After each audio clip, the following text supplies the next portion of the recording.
Hello friends, स्वागत है आप सभी का आपके अपने यूट्यूब चैनल खेल एकेडमी में। दोस्तों, आज के इस वीडियो में हम लोग देखने वाले हैं जीके जीएस का टॉप 50 ऐसे प्रश्नों के बारे में जो आपके आने वाले इन सभी परीक्षाओं के लिए काफ़ी हेल्पफुल होंगे। तो दोस्तों, आप लोग इस वीडियो को शुरू से अंत तक जरूर देखिएगा। तो चलिए दोस्तों, शुरू करते हैं। प्रश्न नंबर पहला में लिखा गया है, वेल्थ ऑफ नेशंस पुस्तक के लेखक कौन है। बिल्कुल नया प्रश्न है दोस्तों, आप लोग ध्यान दीजिएगा। वेल्थ ऑफ नेशंस पुस्तक के लेखक एडम स्मिथ जी हैं, यानी कि प्रश्न नंबर पहला का right answer option number A होगा। दोस्तों, अगर आप लोग किसी भी प्रश्न का राइट आंसर जानते होंगे तो कमेंट बॉक्स में आप लोग बताइएगा। प्रश्न नंबर 2 में लिखा गया है, प्लानिंग एंड द पुअर पुस्तक के लेखक कौन है। प्लानिंग एंड द पुअर पुस्तक के लेखक बी.एस. मिहांस जी हैं, यानी कि प्रश्न नंबर 2 का right answer option number B होगा। प्रश्न नंबर 3 में लिखा गया है, एशियन ड्रामा किसकी पुस्तक है। काफी इंपॉर्टेंट प्रश्न है दोस्तों, आप लोग ध्यान दीजिएगा। एशियन ड्रामा गुनार मिडरल की लिखी हुई पुस्तक है, यानी कि प्रश्न नंबर 3 का right answer option number C होगा। दोस्तों, अगर आप लोग हमारे वीडियो को पहली बार देख रहे हैं तो चैनल को सब्सक्राइब कीजिएगा और घंटी को ऑल पर फिट कीजिएगा ताकि सभी वीडियो का नोटिफिकेशन आपको मिलता रहे। इस वीडियो को अपने दोस्तों के पास शेयर जरूर कीजिएगा। अगला प्रश्न देखिए, योजना पत्रिका का प्रकाशन कहाँ से होता है।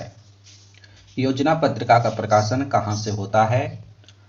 योजना पत्रिका का प्रकाशन सूचना एवं प्रसार मंत्रालय द्वारा होता है, यानी कि प्रश्न नंबर 4 का right answer option number B होगा। प्रश्न नंबर 5 में लिखा गया है, अर्थशास्त्र का नोबेल पुरस्कार किसने स्थापित किया था।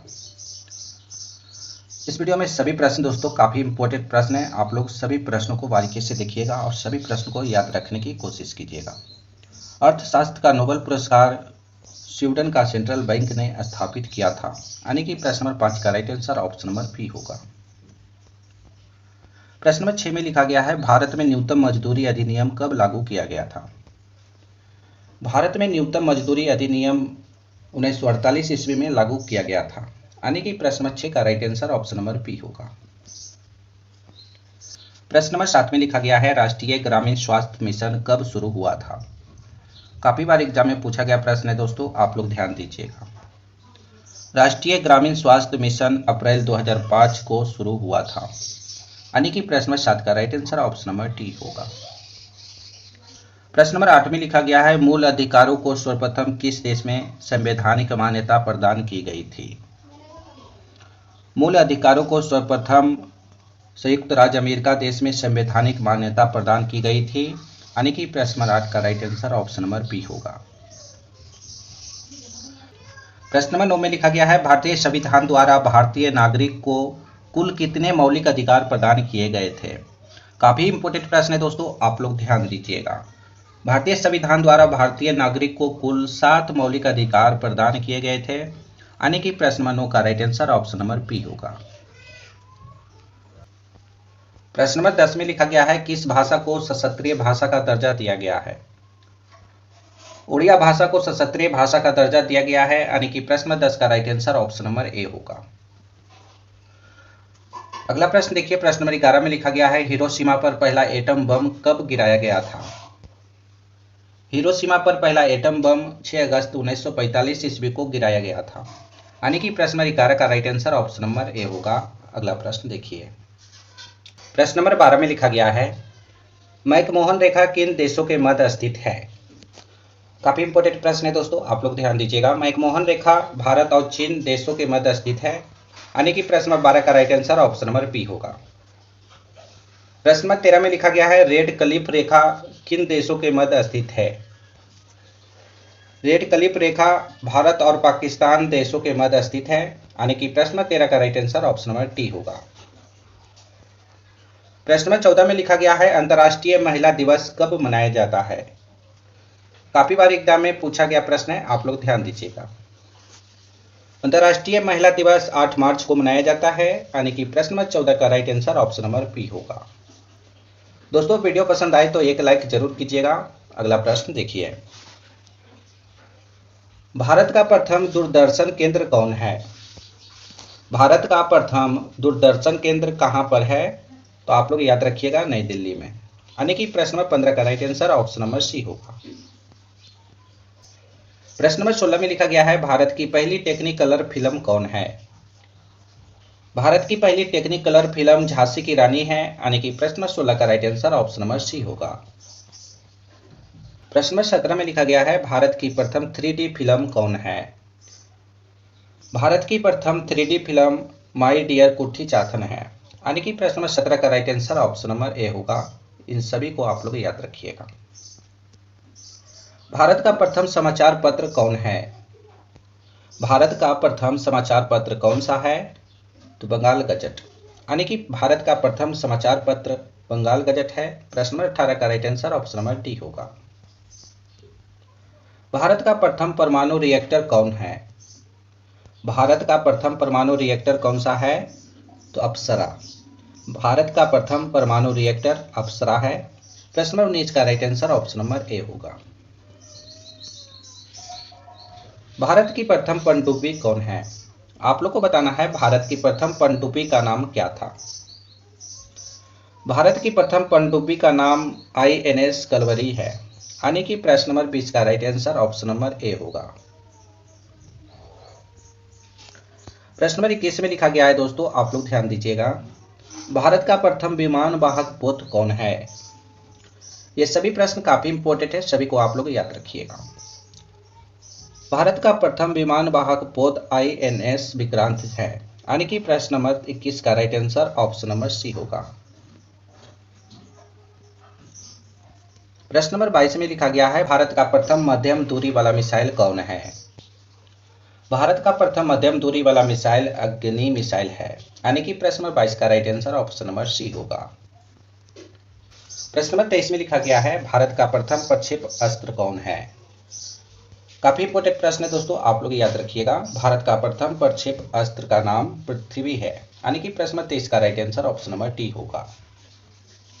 प्रश्न नंबर 24 में लिखा गया है भारत का प्रथम आणविक केंद्र कौन है? भारत का पहला आणविक केंद्र तारापुर है, यानी कि प्रश्न नंबर 24 का right answer option number A होगा। प्रश्न नंबर 25 में लिखा गया है भारत का प्रथम खुला विश्वविद्यालय कौन है? काफी इंपोर्टेंट प्रश्न है दोस्तों, आप लोग ध्यान दीजिएगा। भारत का प्रथम खुला विश्वविद्यालय आंध्र प्रदेश ओपन यूनिवर्सिटी है, यानी कि प्रश्न नंबर 25 का right answer option number B होगा। दोस्तों इस वीडियो को अपने दोस्तों के पास शेयर जरूर कीजिएगा, व्हाट्सएप, फेसबुक, इंस्टाग्राम इत्यादि पर। प्रश्न नंबर 26 में लिखा गया है प्रथम एशियाई खेल का आयोजन कहाँ हुआ था?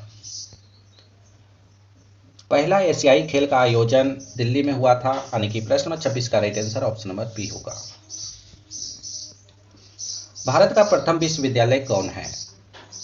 भारत का प्रथम विश्वविद्यालय कौन है? भारत का प्रथम विश्वविद्यालय नालंदा विश्वविद्यालय है, यानी कि प्रश्न नंबर 27 का right answer option number D होगा। राष्ट्रीय पर्यावरण शोध संस्था कहाँ स्थित है? राष्ट्रीय पर्यावरण शोध संस्था कहाँ स्थित है? राष्ट्रीय पर्यावरण शोध संस्था नागपुर में स्थित है, यानी कि प्रश्न नंबर 28 का right answer option number B होगा। आप लोग इन सभी प्रश्नों को याद रखिएगा। प्रश्न नंबर 29 में लिखा गया है संविधान के किस अनुच्छेद में उच्चतम न्यायालय की स्थापना और गठन के बारे में बताया गया है? काफी इंपॉर्टेंट प्रश्न है, आप लोग ध्यान दीजिएगा।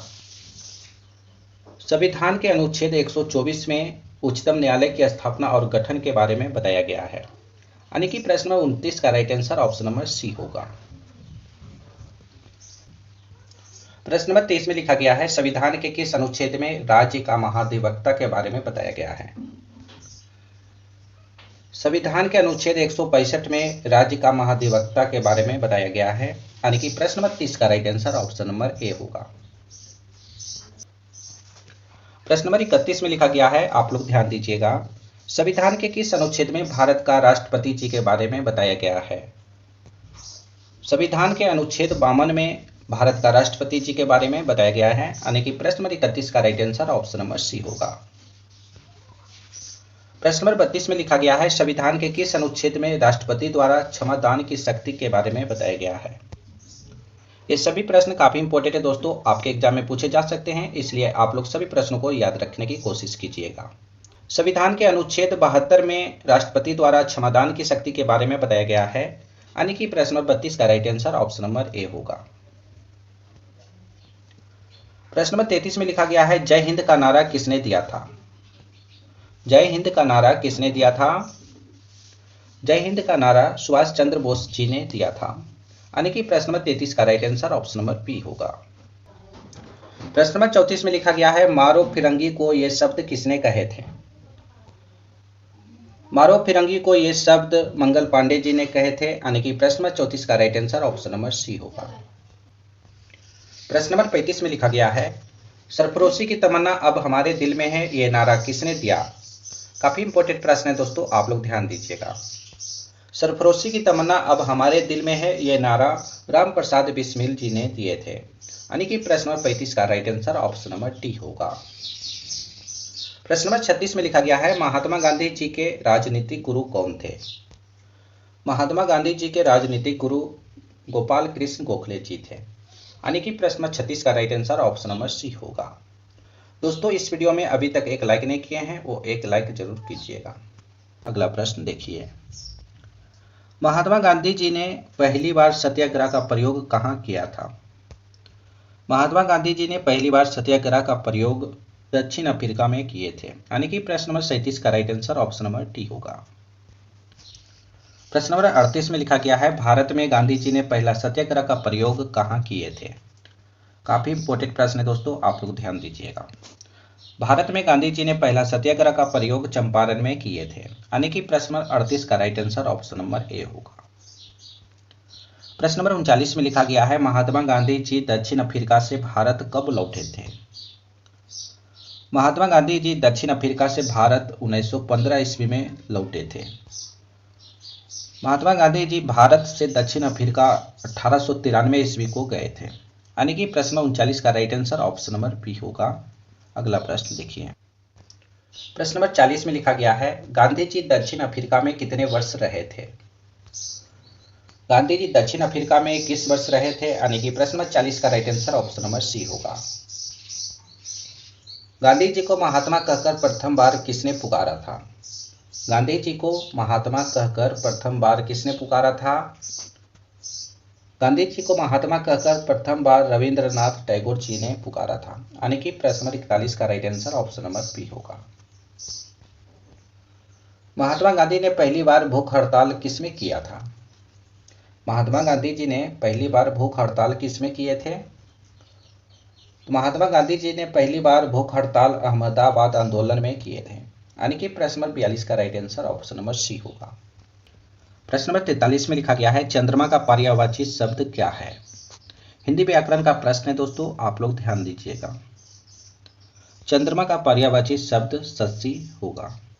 यानी कि प्रश्न नंबर 43 का right answer option number D होगा। अगला प्रश्न देखिए, पृथ्वी का पर्यायवाची शब्द क्या होगा? पृथ्वी का पर्यायवाची शब्द रत्न गर्भा होगा। यानी कि प्रश्न नंबर 44 का right answer option number A होगा। प्रश्न नंबर 45 में लिखा गया है, अनुराग का विलोम शब्द क्या होगा? अनुराग शब्द का विलोम शब्द विराग होगा। यानी कि प्रश्न नंबर 45 का right answer option number C होगा।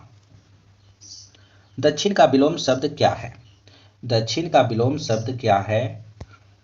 तो आप लोग याद रखिएगा, दक्षिण का विलोम शब्द वाम होगा। यानी कि प्रश्न नंबर 46 का right answer option number C होगा। अगला प्रश्न देखिए, निम्नलिखित में से कौन एक आरडीएक्स का अन्य नाम भी है? यानी कि आपको बताना है आरडीएक्स का अन्य नाम क्या है। आरडीएक्स का अन्य नाम आप लोग याद रखिएगा, साइक्लोनाइट है। यानी कि आरडीएक्स को साइक्लोनाइट के नाम से भी जाना जाता है। प्रश्न नंबर 47 का right answer option number B होगा।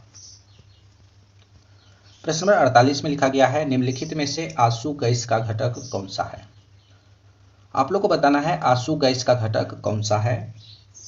तो आंसू गैस का घटक दोस्तों क्लोरोपिक्रिन है। यानी कि प्रश्न नंबर 48 का right answer option number A होगा। प्रश्न नंबर 49 में लिखा गया है, नायलॉन बनाई जाती है किससे? नायलॉन बनाई जाती है पॉलीएमाइड से। आप लोग याद रखिएगा, प्रश्न 49 का right answer option number C होगा। इस वीडियो का अंतिम प्रश्न है दोस्तों, आप लोग ध्यान दीजिएगा। निम्नलिखित में से कौन एक जिप्सम का रासायनिक सूत्र है? जिप्सम का रासायनिक सूत्र होता है, आप लोग याद रखिएगा, CaSO4 2H20। यानी कि प्रश्न नंबर 50 का right answer option number B होगा। दोस्तों आज हमने आप सभी को टॉप 50 प्रश्न करवाए हैं जो जीके जीएस से लिया गया था। तो दोस्तों आप लोग 50 प्रश्न में से कितना सही कर पाए हो, इसका सही जवाब कमेंट बॉक्स में आप लोग बताइएगा। दोस्तों बैकग्राउंड वॉइस के लिए माफी चाहूँगा। अभी तक हमारे चैनल को सब्सक्राइब नहीं किया है तो चैनल को सब्सक्राइब कीजिए और घंटी का ऑल पर क्लिक कीजिएगा ताकि सभी वीडियो का नोटिफिकेशन आपको मिलता रहे। इस वीडियो को अपने दोस्तों के पास ज़्यादा से ज़्यादा शेयर कीजिए। तो फिर अगले वीडियो में मिलेंगे दोस्तों, जब तक आप लोग बने रहिए।